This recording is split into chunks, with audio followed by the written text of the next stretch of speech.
We're starting with this now, all new tonight. This man who has been critical, very critical of Tampa police in the past, saw them in a different light this weekend. Ali Muhammad is the leader of the local New Black Panthers party.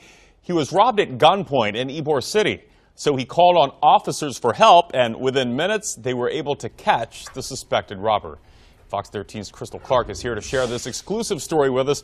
Crystal, the irony here is pretty hard to ignore.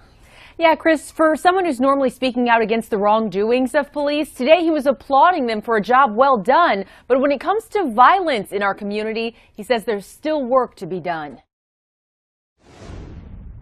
We're the ones that's having a problem with the police department. He's been vocal about the need for police reform in the city of Tampa and called for an end to black crime. Both concerns hit Ali Muhammad head on early Saturday morning in Ybor City. I was approached by a young black male who just came up to me and said, "Give me your earrings." Held at gunpoint on 8th Avenue on his way home from DJing a club, Muhammad said he had no choice but to comply with the robber. At the time, he didn't take my cell phone. He took my book bag, my earrings. I'm following him. Okay, no, stop. Within minutes of talking to Muhammad, officers were on the hunt. It's an armed robbery. That's a very dangerous situation. We flooded the area. The suspect was arrested and identified as 18-year-old Antoine Robertson. According to police, he robbed 2 other women that night. One lady, she was in tears. She couldn't believe. She said he had the gun in her mouth. Muhammad, who got his laptop, jewelry, and ID back, said he couldn't help but feel gratitude toward the officers. Police could be hostile,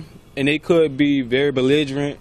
Friday night, I met some cool officers that was about business, and that was getting a bad guy off the street. His own misfortune, an example, he says, of the black-on-black crime he advocates against. Every black life is valuable right now, especially a black male. And for him to keep going on with the norm, the process of going to jail and ending your life like that, as our boys are doing nowadays, is very hurting. He says the traumatic event is an example of why police and the community must be able to come together for a greater good. I congratulate the police because I'm very anti-police, but I'm not against police relations and community relations. Now, that 18-year-old suspect, Antoine Robertson, is believed to be homeless, and tonight he is also behind bars. He's facing 3 charges of armed robbery, possession of a firearm, as well as possession of drugs. Chris? Very interesting point of view you gave us there, Crystal. Crystal Clark live in our newsroom. Thanks, Crystal.